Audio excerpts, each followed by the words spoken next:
পুরো শরীর যেন মাছের আঁশ দিয়ে ঢাকা, সেই সাথে রয়েছে অসহ্য চুলকানির যন্ত্রণা। বিরল চর্মরোগে আক্রান্ত নোয়াখালীর শিশু ইয়াসিন। শরীর কুৎসিত হওয়ার কারণে তার সাথে মিশতে চায় না কেউ। শরীর থেকে দুর্গন্ধ হয় বলে কেউ পাশে বসে না। আমার সাথে কেউ মিশে না। একটা সময় স্কুল থেকেও বাদ দিয়ে দেয়া হয় ইয়াসিনকে। স্কুল থেকে তাড়াই দেয়, পড়তে পারিনি। শিশু ইয়াসিন নোয়াখালীর সুবর্ণচর উপজেলার মোহাম্মদপুর ইউনিয়নের ৭ নম্বর ওয়ার্ডের চরলক্ষ্মী গ্রামের আব্দুর রহিমের ছেলে। ২ ভাই ১ বোনের মধ্যে ইয়াসিন সবার বড়।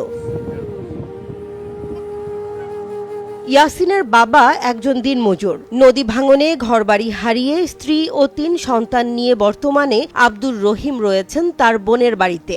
টাকা পয়সা নাই আমার বাড়ি থেকে, এখন আমার ঘর বাড়িতে থাকে, বহুত কষ্টতে আছে আমার বাড়ি, একদম অসহায় মানুষ। জন্মের ১.৫ মাস পর থেকে চর্মরোগে আক্রান্ত হয় ইয়াসিন। এরপর থেকেই তার চিকিৎসা চালিয়ে আসছেন হতদরিদ্র পিতা আব্দুর রহিম।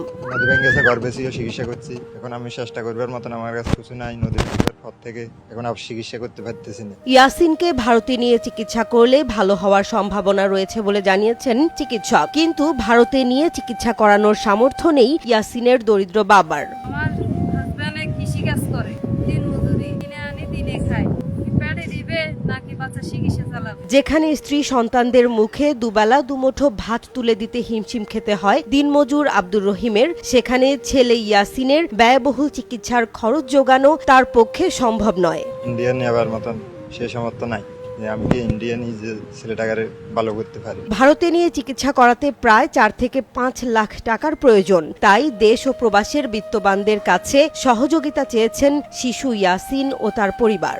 সবাই আল্লাহর কিছু সাহায্য করে না, ভালো। দেশবাসীর কাছে আনবিকা চাইতেছি, মানে যে যা পারেন আমার ছেলের জন্য সাহায্য করে। আমার হুতো হচ্ছে দুনিয়ার গরিব, সানুর কাছে দয়া চাই, যদি দয়া করেন আর নাতি গেলে